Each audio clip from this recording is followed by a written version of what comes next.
Okay, so I'm back in my garage again, and about a week or two ago I mentioned I was going to switch my keyboard over to dvorak, and I haven't done this one yet. I think I'm going to keep this one as a QWERTY, but I have switched over my older 2-year-old keyboard to dvorak. And to give you an example, there you go. See how it says QWERTY, QWERTY, right?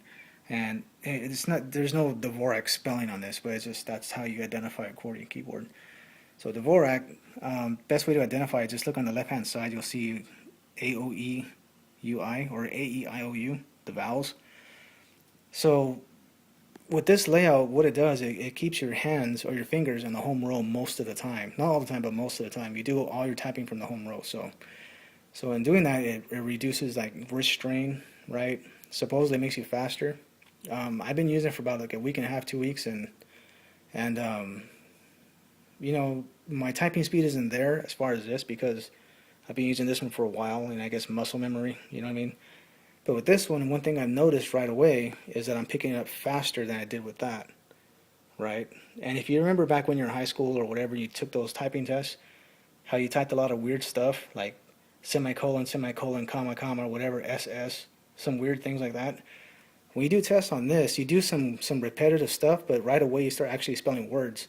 That's because of the common home row with all the common letters and vowels, we call it. So you actually spell a lot of words with just a home row alone. But with this one, you can't really do that. Your fingers are all over the place.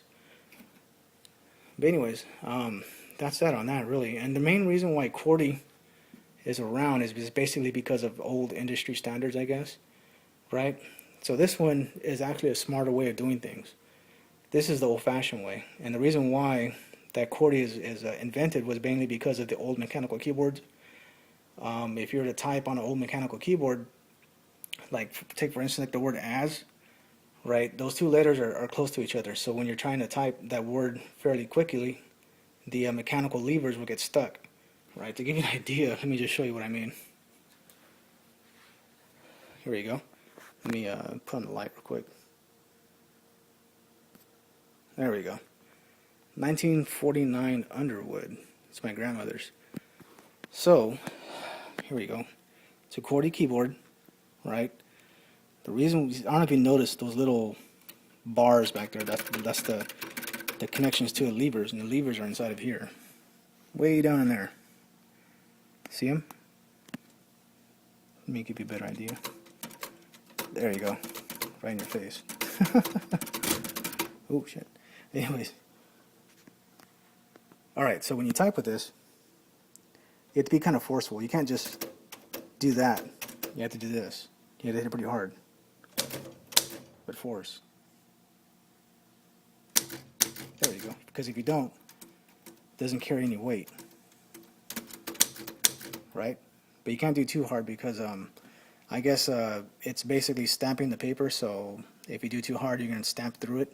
I don't think you'll make a hole in it, but it won't look right. So anyways, so the whole purpose of QWERTY was basically to keep the levers further apart from each other. So like when you're typing a word out, these levers that you see in here won't get stuck. So I'm going to purposely stick them right now so to get them stuck. Let me see, I'm going to put as. I don't know if you see that. There you go. See how they're stuck? Oop, they got released. See, they get stuck fairly easily.